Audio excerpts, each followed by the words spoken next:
നമ്മൾ എപ്പോഴും എന്ന് പറഞ്ഞാൽ 100% എന്നല്ലേ?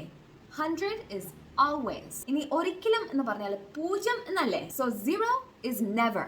എപ്പോഴുമെന്റെയും ഒരിക്കലുമെന്റെയും നടുക്കായിട്ട് ഇനി കുറേ വാക്കുകൾ വരുന്നുണ്ട്. നോക്കിക്കോ. Always, usually, often, sometimes, rarely, and never. These are called adverbs of time. We use these words to answer this specific question. How often do you? എപ്പോഴൊക്കെയാണ് ഇത് ചെയ്യാറുള്ളത്?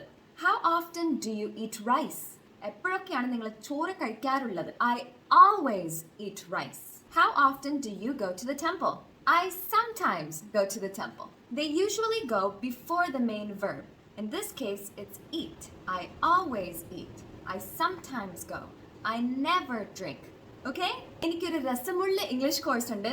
ജോയിൻ ചെയ്യണമെങ്കിൽ എൻ്റെ ഇൻബോക്സിലേക്ക് ഇംഗ്ലീഷ് എന്ന് എഴുതി തന്നാൽ മതി.